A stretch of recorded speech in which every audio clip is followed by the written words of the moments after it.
मध्य प्रदेश में 28 विधानसभा सीटों पर उपचुनाव होने हैं। ऐसे में सत्ताधारी पार्टी बीजेपी और विपक्षी पार्टी कांग्रेस मतदाताओं को लुभाने में जुट गई है। मध्य प्रदेश कांग्रेस ने आगामी उपचुनाव के लिए अपना घोषणा पत्र जारी किया है। मध्य प्रदेश कांग्रेस द्वारा इसे वचन पत्र करार दिया गया है। इसे 28 विधानसभाओं की जरूरतों के हिसाब से तैयार किया गया है। घोषणा पत्र जारी करने के दौरान पूर्व मुख्यमंत्री कमलनाथ, दिग्विजय सिंह समेत पार्टी के अन्य नेता मौजूद रहे। लोक जनशक्ति पार्टी के अध्यक्ष चिराग पासवान ने बीजेपी के जुबानी हमलों पर अपने पिता की तरह एक मंझे हुए राजनेता की तरह सधा हुआ जवाब दिया है। चिराग ने बीजेपी के वोट कटवा वाले बयान पर प्रतिक्रिया देते हुए कहा कि बीजेपी नेताओं को ऐसी भाषा शोभा नहीं देती। चिराग ने यहां तक कह दिया कि भाजपा के नेताओं से ऐसी उम्मीद इसलिए भी नहीं थी क्योंकि अभी उनके पिता रामविलास पासवान का श्राद्ध भी संपन्न नहीं हुआ है। चिराग ने कहा कि जो कुछ भी जुबानी जंग चल रही है उससे पापा जरूर दुखी होंगे। चिराग ने प्रधानमंत्री नरेंद्र मोदी को गठबंधन धर्म निभाने को लेकर उनकी तुलना एक कुशल और संवेदनशील जनसेवक के तौर पर की। केंद्रीय अन्वेषण ब्यूरो सीबीआई की हाथरस केस में 8वें दिन भी कार्रवाई जारी है। पीड़िता के परिजनों से पूछताछ के बाद सीबीआई मामले से जुड़े चश्मदीदों से गहनता से पूछताछ कर रही है। चश्मदीद विक्रम उर्फ छोटू से सीबीआई ने दूसरे दिन भी पूछताछ की। सीबीआई हाथरस में ही कैंप कार्यालय बनाकर डेरा डाल चुकी है। लगातार मामले की जाँच की जा रही है। सांसद विजय बघेल का 5 दिन के बाद आज अनशन खत्म हो गया। पूर्व मुख्यमंत्री डॉक्टर रमन सिंह ने विजय बघेल को जूस के साथ नमकीन खिलाकर अनशन खत्म कराया। बता दें कि पाटन के मंडी प्रांगण में ये अनशन भाजपा के 3 कार्यकर्ताओं की रिहाई को लेकर चल रहा था। अनशन खोलने के बाद भाजपा ने आगामी दिनों में प्रदेश स्तरीय आंदोलन शुरू करने की बात कही।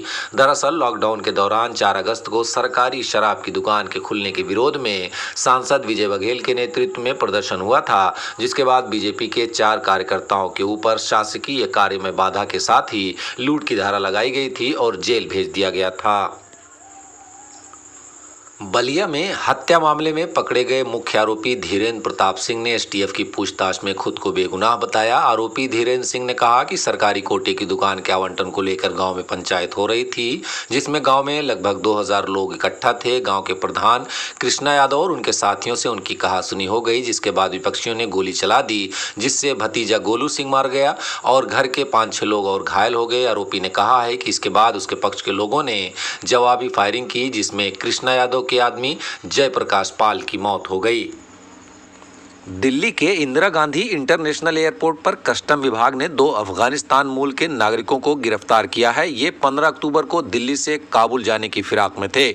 उसी वक्त एयरपोर्ट पर चेकिंग के दौरान इनके 8 बैगों में 1 करोड़ 13 लाख रुपए की दवाएं मिली, जो अवैध तरीके से भारत से ले जाई जा रही थीं, जिसके बाद दोनों से पूछताछ की गई। पकड़े गए दोनों आरोपियों ने पूछताछ में बताया कि इसके पहले भी वे 19 लाख रुपए की दवाएं और कपड़े इस तरह ही अफगानिस्तान ले जा चुके हैं। जांच अधिकारी आरोपियों के नेटवर्क का पता लगा रहे हैं।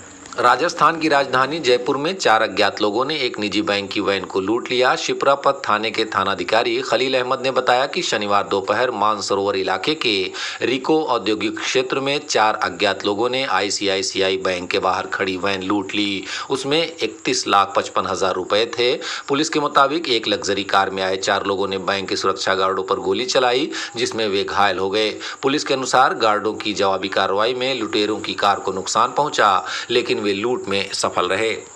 आर्मेनिया और अजरबैजान के बीच एक बार फिर संघर्ष विराम की कोशिशें तेज हो गई हैं। इस बार भी रूस मध्यस्थता कर रहा है। आर्मेनिया और अजरबैजान के विदेश मंत्रियों की रूस के विदेश मंत्री सर्गेई लावरोव के साथ फोन पर बातचीत हुई। इस बातचीत के बाद आधी रात को दोनों देशों के बीच दोबारा संघर्ष विराम संधि लागू करने की कोशिश का ऐलान किया गया। रूस के विदेश मंत्री सर्गेई लावरोव ने दोनों देशों से संघर्ष विराम संधि का पालन करने की अपील की है। भारत ने नौसेना के स्वदेशी स्टील्थ डिस्ट्रॉयर आईएनएस चेन्नई से ब्रह्मोस सुपरसोनिक क्रूज मिसाइल का सफलतापूर्वक परीक्षण कर दिया है। सुपरसोनिक क्रूज मिसाइल परीक्षण के दौरान अरब सागर में एक लक्ष्य पर निशाना साधा गया। मिसाइल ने इस लक्ष्य को बेहद सटीकता से भेदा। आईपीएल 2020 के 34वें मैच में चेन्नई सुपर किंग्स को दिल्ली कैपिटल्स ने 5 विकेट से हरा दिया। दिल्ली 14 अंक के साथ अब पॉइंट टेबल में पहले स्थान पर आ गई है। चेन्नई सुपर किंग्स को टूर्नामेंट में छठी हार का सामना करना पड़ा। इस हार के बाद चेन्नई पॉइंट्स टेबल में छठे स्थान पर मौजूद है। दिल्ली की जीत में शिखर धवन और अक्षर पटेल नायक साबित हुए। आखिरी ओवर में दिल्ली को 17 रनों की दरकार थी। ऐसे में अक्षर पटेल ने 5 गेंद पर 21 रन बनाकर टीम को 5 विकेट से शानदार जीत दिला दी। दिल्ली कैपिटल्स की ओपनर शिखर धवन ने आईपीएल करियर का अपना पहला शतक जमाया। धवन 58 गेंद पर 101 रन बनाकर नाबाद रहे। नमस्कार दोस्तों, एशियन हेडलाइंस सच का आईना में देखिए राजनीति, मनोरंजन, बिजनेस, खेलकूद, धर्म और देश दुनिया की प्रमुख खबरें।